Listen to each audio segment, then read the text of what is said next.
Hey, kia ora, Helen Brahms here, coming to you live from Yuma in Arizona. Hope you're all having a super fantastic, sparkling day. How was your Magic Monday? Was it magical for you? Mine was very entertaining. Um, so we talked this morning about, what did I put this morning? I gotta read my notes from this morning. What are you inputting? That's right, we're talking about input. What are you inputting into your body, into your brain, into your mindset to help you be the best that you can be? So, how many of you took a look at that today? You found some places where you could do some tweaks and changes. It's going to be our theme for this week is asking yourself questions and on different topics, as you will see. Who do you surround yourself with? What music are you listening to? What books are you reading? What are you watching? That sort of thing. That all has an impact on the eyes, because the eyes are, when your eyes are open, more light goes into your life. And I think that's what we read this morning. I don't know. It's been such a busy day, a crazy day. My brain is a little foggy right now. I woke up from a nap like about 10 minutes ago. So, okay. Yeah, your eye is like a lamp that provides light for your body. When your eye is healthy, your whole body is filled with light. So what are you doing to increase your light? And your light is like, what are you inputting into your system? What positive energy, you put positive energy in, you get positive energy out. You put a negative energy, you get negative energy out. If you put in a mixture of both, you will get a mixture of both. Some people turn around and go, why does this always happen to me? What are you inputting? Because what is happening to you could be a reflection of what you're inputting in things. So you got to be careful what's going on in here. So how did that go for you today? How did you go about asking yourself questions about what is my input? What am I listening to? What am I watching? What am I reading? What am I who am I surrounding myself with? What foods am I putting in my body? What liquids am I putting into the body? So it's not just the body, it's also the mental aspect of it as well. We're looking at the whole picture. Like I said, it was very interesting because I wrote some stuff in my journal last night. I started doing with like the Aladdin factor set. I started asking, what do you want? What do you really, really want? That is a Spice Girls song, isn't it? Tell me what you want, what you really, really want. Isn't that a Spice Girls song? Can't remember. Anyway, it just keeps going through my head every time I hear Jack Canfield or Mark Victor Hansen talking about what you really, really want. In fact, they're not doing it in a musical way. They're doing, what do you want? What do you really, really want? But I can't help but my brain switches over to, well, tell me what you want, what you really, really want. Is that a Spice Girls song? Somebody let me know. I'd be happy. I guess I could go Google it too, but if it is, let me know. So it's been a crazy day. I got did my morning train. After I left you guys this morning, I went and did my morning training. There was some technical glitches with that, so I didn't get to see it and participate like I normally do. For some reason, Zoom wasn't working too well for us this morning, so they ended up doing it as a live, and so I had to go back and watch the recording when I had a moment. So I ended up going onto the mailbox power chat a little earlier than I normally do, but had a great time. I was on it all morning. I love working with Frank. He is just amazing, and we got some interesting questions this morning. We got some that made us laugh, some that was sort of like, huh? What are they talking about? So, when you work on a help desk of any time, where either when you're on the phone with the person or you're in a chat with the person, I've got help. People don't realize may not realize this. I do have help desk experience. I used to be the help desk for a computer company back in New Zealand for a few years, and this was eons ago, and I would have to answer the phone, log the call into the system, and then I would have to assign either a hardware engineer or a software engineer to that problem and let them go fix it. And then they would have to come back and tell me what the resolution was so I could then close out the call. We also got a new system in, which I then had to learn, and I became the administrator for New Zealand for that system. And it was just a lot of fun. And I tell you, working on help desks is it's pretty cool. You get, like I said, you get you get some really good questions that make you sit and go, huh, haven't had that question before. How would we solve that one? To some that are sort of like, what? To some that are sort of like, just so outlandish, you're sort of like, do these people actually get the system? You know, what the heck are they asking that question for? And someone just make it out, just laugh. So had a very full day with that. We did not have a lot of downtime during the morning, being Monday. For Monday usually seems to be a busy day on the desk, so we had a lot of really good questions coming in and that sort of thing. So I did have a good learning curve today with how we respond to some things. Learned more about the system's capabilities. I know what I can actually go in and do, and I know the system very well from being able to walk people through, go here, click this, click that, do this, do that, this is where you can find this is where you can find that, to learning about more of the stuff that goes on behind the scenes about whether or not the system is capable of doing something, and the sort of the quantities can it do and that sort of thing. So it was a very interesting day. I learned some more stuff. Took a couple of notes today, so that's good. It's always good when I can take notes and learn something new. So we did that, and then it was a break for lunch, and then on to another training call for the onboarding product that I'm helping a client with. By the time we got to the end of that, I was like toasted. My brain was so fried. The last 2 mornings I've been awake, like wide awake at 4 a.m. with no chance of going back to sleep at all. So yeah, that plays a lot, especially when you know you're going to be driving, and you know you need a good night's sleep, and your body is like at 4 o'clock, so like, okay, we're ready. Even though I'm going to my bed at my, even if I try to go to bed at my regular time, which is around 9ish, 9:30ish, 10 at the latest. If I go to bed, and even if there was one night I went to bed at 11 o'clock, I was wide awake at 4 a.m. I was like, what the heck is going on here? So yesterday morning was one of those mornings. I was wide awake at 4 a.m. and tried to go back to sleep for a little bit. It did not work. So then I was up, showered, dressed, and packing up everything. And somehow we still managed to run late. But as I always say, I am where I'm supposed to be exactly at this moment, at this time. Yes, at this time in this moment. I'm exactly where I need to be. So, yes, I try not to be late for calls. I hate being late for appointments. And I have this, somebody said this thing that one time, and I've kind of adopted it, if you're on time, you're late.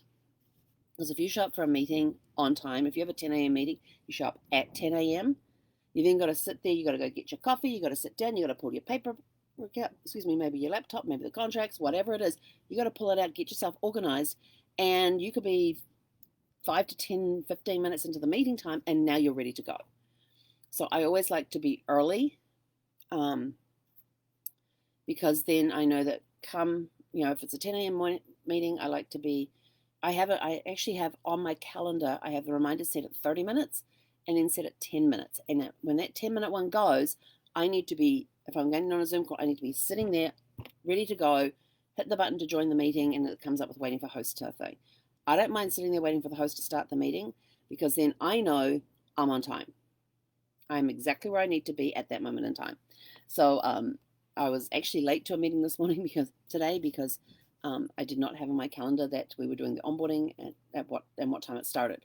So I was a little late for that, which upset me a little bit, but I had to let it go and figure out where we're up to and join in the conversation. And fortunately, I've been getting to know the system very well, being the admin side of it for this client. So I've been getting to know it very well. So I could quickly pick up where we were at, and he was doing the user side of it, not the admin side of it. So I was very quickly able to pick up where we were at, because it was something that him and I had been over before during the admin side of the training. So it wasn't too bad, but still, I hated being late. So yeah, it's been a crazy day. They've had a wind advisory out today from 11 a.m. this morning. It goes through at 11 p.m. where they're expecting wind gusts of 20 to 30 miles an hour. So expecting winds from 20 to 30 miles an hour with gusts up to 40 miles an hour. And I was like, great, please don't have any of that tomorrow. I'm going to drive through the mountains tomorrow to get to San Diego. I'm coming along the 8. So we're going to be going up through the mountains to get into California and then up into San Diego. And I'm sort of like, yeah, I really don't want to be in any of those winds. Yesterday was bad enough with some of the crosswinds that we were having. Well, actually, the winds kind of moved around us, because sometimes it was tailwinds, sometimes it would hit driver's side, sometimes passenger side, and sometimes we were heading into it, just based on where the road was at the time. And and now the wind has just started to pick up now. I'm so like, oh. So I am praying like crazy that tomorrow is going to be. I am going to set the intention. I did this when I was driving across the US last year when I left just over a year ago, because it was in February when I left to go. In fact, this time last year, what are we up to? The 15th. So this time last year, I was actually in Claremont, um, staying at the Claremont RV Resort and Golf Course or something like that. I can't remember, but it was in Claremont. And I was there until the 23rd, and then they moved me from there over to Thousand Trails Orlando, where I was from the 23rd of March to the 8th of May. We got put into lockdown, and so they allowed us to stay through to the 1st of May. And then I said, I really don't want to leave on the 1st of May with 400 people. 400 RVs are going to be were due to leave on the 1st of May because they were the monthly rentals that had to leave, and they had 300 more coming in. I was like, I called them up and I said, is there any way I can extend another week? Because I really don't want to get caught up in that mess. And they allowed me to stay another week before I left. So that was kind of cool. So I was there from the 23rd of March to the 8th of May. But yeah, it was a lot of fun over there in Claremont. We had a great time. Got to meet some great people, made a really good friend. And she follows my travels. I follow her travels. We're all good. And hoping to meet up in some place at some point in time. So every time I got on the road across the US, I would set the intention every day that the roads were going to be smooth, the scenery was going to be super fantastic and sparkling, and we were going to have great traveling weather with little to no wind. And if you hear a dog starting to bark, it's because Zeffie's sitting in the window and it can see Zeffie. And the dog next door is going berserk because all Zeffie's doing is just sitting there watching it. She's watching it, she's got her ears up, and she's watching this dog intently out the window, and the dog's going berserk out there, and the people are telling her to shut up. It's quite funny. But anyway, back to setting intention. So I would set the intention that today was going to be a great travel day. We were going to have perfect driving conditions, smooth road, little to no wind at all, and we were going to make good time on our trip, and we were going to have a great mindset for this, and we had listed out where the rest areas were along the way. So we already had an idea of where the rest areas were. So as we're coming along mile markers and stuff, we would know, we've got a rest area coming up in 10 miles if we felt we didn't need to stop. I did not do that coming from Mesa to Yuma yesterday. I did not do that. But you can guarantee when we get behind that wheel tomorrow, the intention would have been set, and there will be a list sitting on the little piece there next to the driver's window where I can see it, a piece of paper saying, these are what are at each exit stops. And I even look for places like the Love's gas station and the Flying J and Pilot gas stations as well, because they have that big parking. They always have big parking areas out the back where the truckers can go and rest. And if I'm getting tired and there isn't a rest area anywhere nearby, I can always shoot for one of those and go sit there. And it's just, somewhere to take a break. Fortunately, I don't have to worry about public restrooms. I travel with my own, which is a great thing about RVing. You don't have to worry about any public restrooms, whether they're clean or not, because I have my own. I know how clean it is. And I have my own food with me and everything else. The only time I have to go into a store when I'm on the road at a gas station is to pay in advance for the gas, because at gas stations, the credit cards, debit cards will only go to a maximum of $100 if you're doing a fill. Like, how you swipe your card and all that, it only goes to $100, and you can't turn around and put the same credit card in to keep filling. You actually have to use a different credit card. So in order to go over $100 at a gas station, which I often do, you got a 75-gallon tank, is you have to go in and you have to get them to prepay onto your credit card or your debit card, however much you want, and then you go and you tell them which pump to put it on. You pump it, and then you go back in and ask for final receipt. They give you the final receipt, they release whatever funds were not used, and you're good to go. So how did I get onto all of that? Yes, that's the only time I have to go inside anywhere when I'm on the road, is to prepay the gas. And fortunately, I don't have to go too far inside the store, because most of them have the checkout counter right near the door. So it means you don't have to go wandering around the store or anything. I'm able to travel with my own restroom. I've got my own kitchen with me.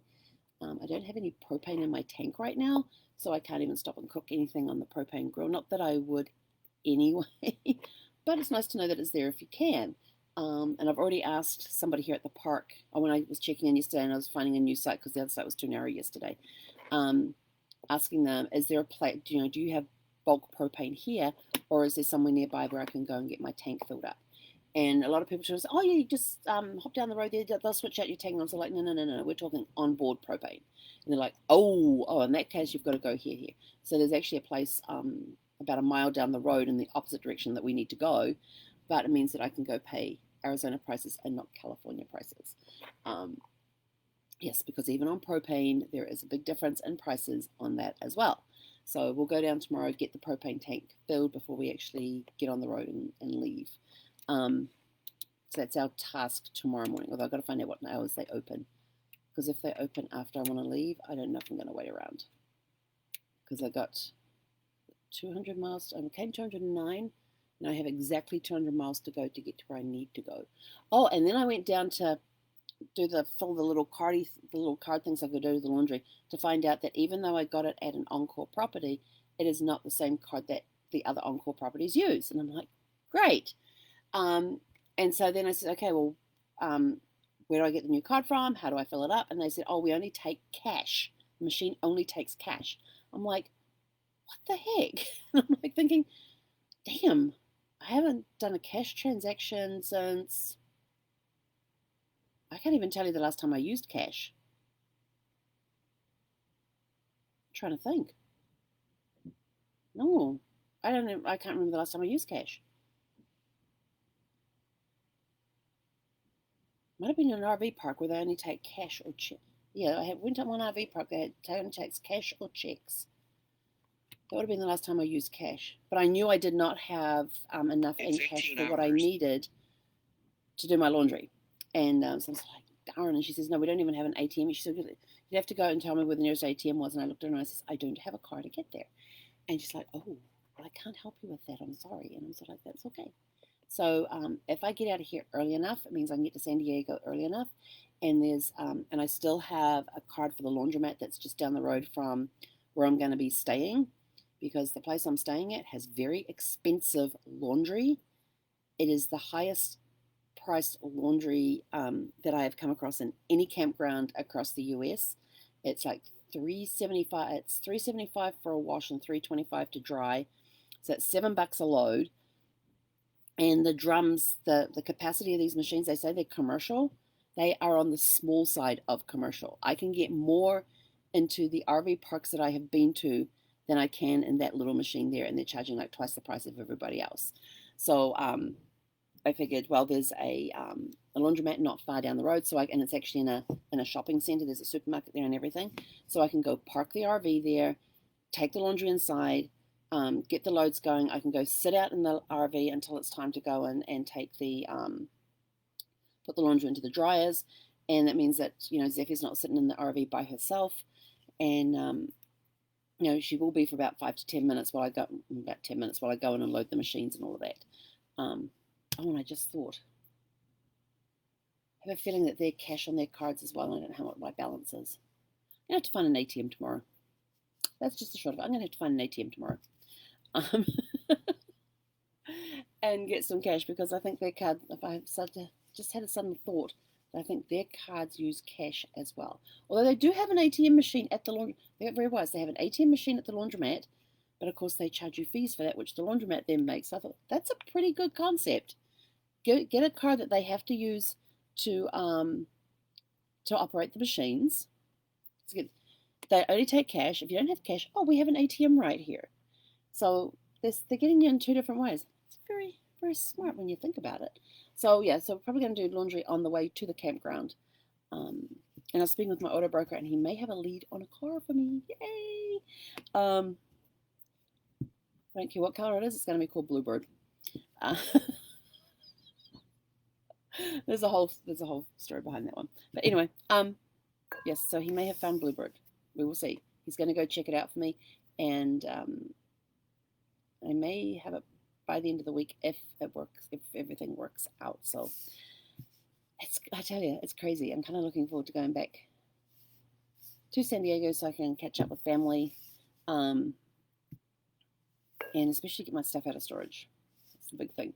I've got to send a note off to the movers too to change the dates on them. Anyway, that's it for me for today. Hope you'll have a super fantastic sparkling rest of your Magic Monday, and we will see you tomorrow for Tune Up Tuesday. And what? Oh, I'm getting told it's WALK time. Anyway, have a super fantastic sparkling evening. We'll catch you tomorrow morning for Tune Up Tuesday. Hei konera.